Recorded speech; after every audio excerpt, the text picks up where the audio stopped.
Hello दोस्तों, नमस्कार। मैं डॉक्टर सुरेंद्र प्रसाद कंसली ज्योतिष आचार्य आज ज्योतिष की श्रृंखला में आप सभी लोगों का स्वागत करता हूं।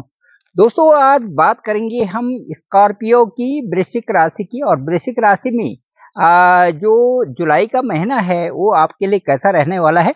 सबसे पहले मैं वृश्चिक राशि का आपको डिस्क्रिप्शन दूंगा कि जो वृश्चिक राशि है ये ठीक जो है 8वीं राशि है। और 8वीं राशि का जो लॉर्ड होता है वो मंगल होता है। तो मंगल से ये काफी प्रभावित होने वाली राशि है। साथ साथ में जल तत्व होने के नाते चंद्रमा से भी इनका जीवन बहुत ज्यादा प्रभावित होता है। ये लोग जल्दी जल्दी घबरा जाते हैं कई परिस्थितियों में। और जो डिसीजन इनके होते हैं वो बहुत अचूक, कई बार जो है आधे से उस काम को छोड़ करके दूसरे कामों में लग जाते हैं। इस तरह का जो चंद्रमा का प्रभाव और मंगल का प्रभाव के कारण ये सारी चीजें इसमें होती रहती हैं।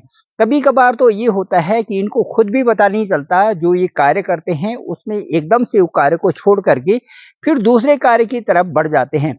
इस तरह से इनका जो है प्रभावित होते हैं ये ग्रहों से।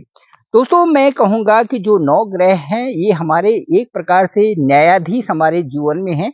और इनका बहुत ही ज़्यादा इन्फ्लुएंस होता है, क्योंकि धरती में सभी वनस्पति से लेकर के सभी मानवों पर जो है ग्रहों का प्रभाव होता है। और ये प्रभाव जो है प्रत्यक्ष रूप से देखा जाता है।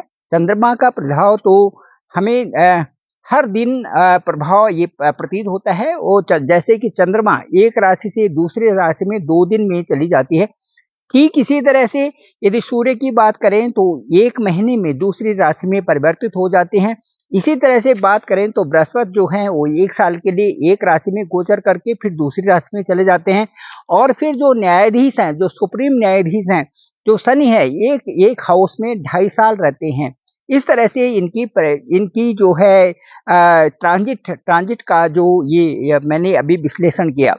मैं ये बताना चाहूंगा कि इस समय वृश्चिक राशि में ढैया चल रही है। और ढैया कहते हैं उस पीरियड को जो कि 2 साल और 6 महीने का होता है। वृश्चिक राशि में जो ढैया है उसको हम डिफाइन कैसे करेंगे कि जब किसी भी राशि में ढैया आती है तो उस राशि से और चौथे स्थान में जब शनि का गोचर होता है, जब आपकी राशि से और चौथे स्थान में शनि का गोचर होता है उसे कहते हैं ढैया। इस समय 2 राशियों की ढैया चल रही है, उसमें से एक तो वृश्चिक राशि है। ये वृश्चिक राशि का अंक 8 है। यदि हम काउंट करें तो 8, 9, 10, 11, ठीक 11वें में इस समय शनि का गोचर चल रहा है। तो 8th से और 11th में इस समय शनि का गोचर चल रहा है। तो हम कहेंगे शनि इस समय वृश्चिक राशि की ढैया चल रही है। इसी तरह से यदि कर्क राशि से भी हम गिने तो ठीक 8वें स्थान पे इस समय शनि है। तो इसलिए कर्क राशि की और वृश्चिक राशि दोनों की ढैया है। जब 4 और 8 की दूरी पर जब शनि का गोचर होता है उसे कहते हैं शनि की ढैया। ये भी ठीक उसी तरह से प्रभावित करती है जिस तरह से कि शनि की साढ़े साती होती है। साढ़े साती का मतलब होता है 7.5 साल। एक हाउस में 2.5 साल, दूसरे हाउस में 2.5 साल और तीसरे हाउस में 2.5 साल। जब वो तीसरे हाउस से आगे बढ़ जाता है फिर साढ़े साती खत्म होती है। अब मैं आपको बताना चाहूंगा कि जो वृश्चिक राशि है इस समय सटीक परिणाम के जरिए मैं आपको ये बताना चाहता हूँ कि जो कार्य क्षेत्र है और जो कर्तव्य है, जिम्मेदारी आपकी बढ़ेगी जुलाई 2024 में। यात्रा का भी संयोग हो सकता है और नए पार्टनर भी के साथ में मेलजोल हो सकता है। आपको मैं एक सजेशन देना चाहूंगा कि आप किसी से भी विवाद न करें। पड़ोसियों से तो बिल्कुल भी विवाद न करें, क्योंकि मंगल की स्थिति उधर बनी हुई है। सूर्य आपका ठीक सप्तम भाव में है और सप्तम भाव में विराजमान है। तो सप्तम भाव में यदि कोई भी क्रूर ग्रह होता है तो वहां पर पार्टनर के साथ में, साझेदारी के साथ में, आप जो व्यवसाय कर रहे हैं आपके जो पार्टनर के साथ में कभी भी कोई भी वाद विवाद हो सकता है। यहाँ तक कि पति पत्नी के साथ में भी, जो वैवाहिक लोग हैं उनके साथ में भी जो किसी तरह से भी वाद विवाद की स्थिति हो सकती है। इसलिए इस पर ध्यान दें। दूसरा, यदि किसी को लव रिलेशन में है तो उसमें भी कई प्रकार से व्यवधान इसमें इस समय आ सकते हैं। क्योंकि जैसे ही सूर्य का गोचर अष्टम भाव में होगा, वो थोड़ा-सा और भी परेशानी क्रिएट करने वाला है। अब 16 जुलाई के बाद आप स्वास्थ्य का भी ध्यान रखें, क्योंकि स्वास्थ्य के लिए जो 16 जुलाई से जो सप्तम से और अष्टम भाव में जब सूर्य जाएंगे, तो उसमें स्वास्थ्य का ध्यान रखना बहुत जरूरी है। हल्की फुल्की चोट भी लग सकती है, और किसी भी तरह से जो है आप अपने स्वास्थ्य का ध्यान रखें। जो वाहन चलाएं उसको भी ध्यानपूर्वक चलाएं।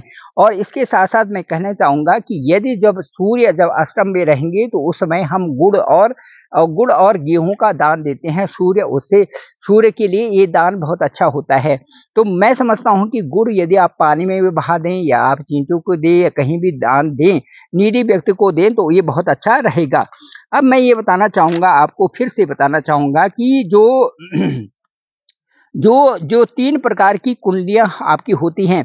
एक तो लग्न कुंडली सबसे ज़्यादा प्रभावित होती है, उसकी दशा और अंतर्दशा ये आपके पास है। अब मैं जो यहाँ से बता रहा हूँ आपको चंद्र कुंडली के हिसाब से बता रहा हूँ। चंद्रमा जहाँ पर गोचर करता है उसे चंद्र कुंडली कहते हैं। वृश्चिक राशि का मतलब है कि चंद्रमा आपकी कुंडली में वृश्चिक राशि में है, इसलिए आपकी वृश्चिक राशि है। यदि आपके पास दोनों कुंडलियां नहीं हैं, कुंडली ओरिजिनल नहीं है, तो आपका जो प्रचलित नाम है उससे जो है कुंडली बन सकती है। या फिर प्रश्न आप मुझसे पूछें, आपकी मैं प्रश्न कुंडली बना दूंगा उसी समय, और उसी समय आपकी प्रेडिक्शन दे दूंगा। आपके पास यदि कोई भी कुंडली नहीं है, तो आपकी प्रश्न कुंडली से मैं आपकी कुंडली बना करके आपकी प्रेडिक्शन दी जा सकती है। अब मैं बताऊंगा कि आपका स्ट्रगल वाला समय तो है ही, क्योंकि शनि की ढैया भी चल रही है। कर्म भाव का जो स्वामी है, कर्म भाव का स्वामी आपका 5 है, वो इस समय अष्टम भाव में गोचर कर रहा है। सूर्य अष्टम में गोचर करेंगे 15 के बाद, तो ये जो है आपको मिश्रित परिणाम देंगे जुलाई के महीने में। इसके अलावा जो दसम भाव के स्वामी हैं, जो दसम के स्वामी हैं, वो महीने की शुरुआत में ही अष्टम भाव में रहेंगे।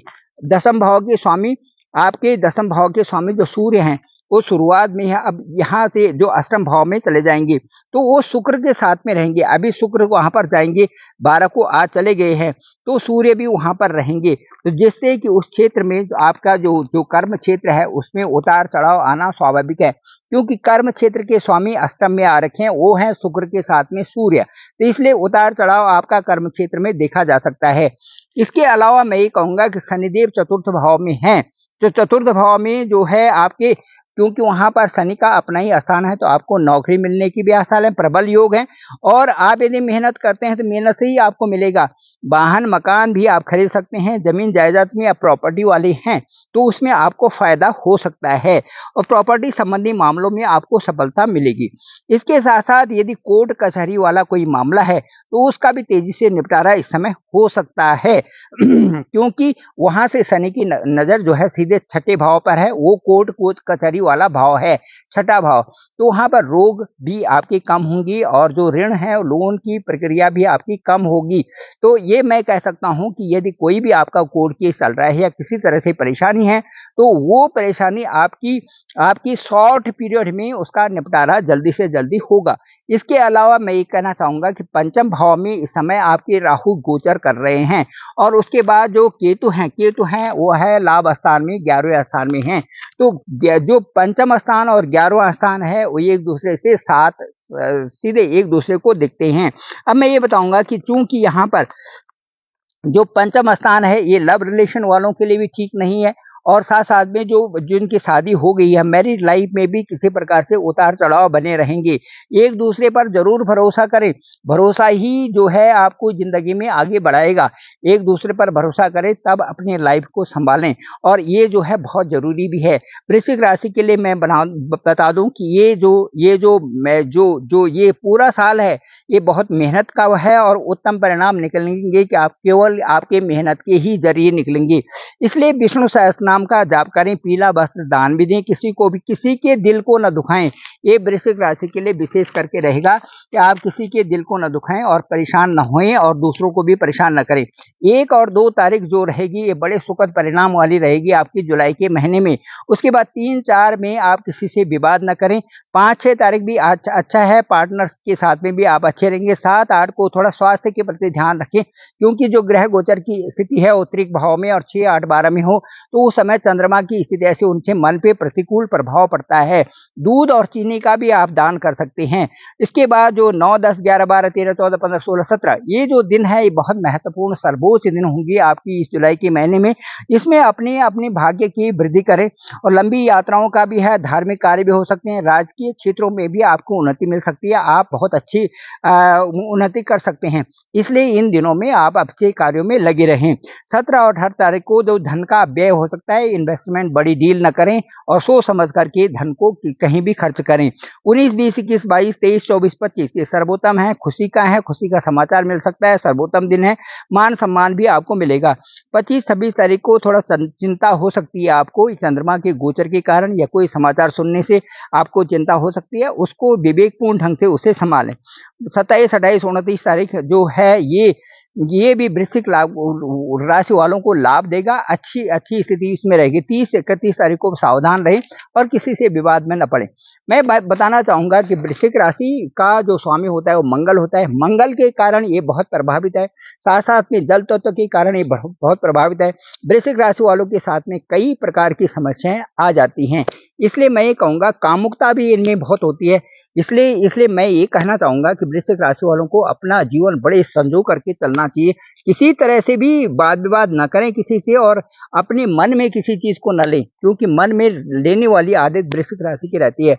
लीव इट करें और उसके बाद अपना समय को आगे बढ़ें, अपने समय को अच्छा करें। मुझे लगता है दोस्तों ये ब्लॉग आपको पसंद आया होगा। मैं डॉक्टर सुरेंद्र प्रसाद खंसली, मेरा इस चैनल को आप जरूर सब्सक्राइब करें, दूसरों को लिंक भेजें, दूसरों तक जानकारी ताकि बढ़े और दूसरे लोगों को भी इसका फायदा हो सके। डिस्क्रिप्शन भी मेरा नंबर है 9868280191। आप मुझे कॉल भी कर सकते हैं। अपने ओरिजिनल होरोस्कोप को भी भेजें ताकि जानें कि आपके लिए जुलाई के महीने में कौन से डेज बहुत अच्छे हैं और किस तरह से आपको प्रोग्रेस करना चाहिए और आपकी उन्नति में किस समय का कौन सा समय बहुत सार्थक होगा। Thank you very much. मैं डॉक्टर सुरेंद्र प्रसाद खंसली, ज्योतिष आचार्य। आप जरूर ही चैनल को सब्सक्राइब करें। Thanks to all. Thank you very much.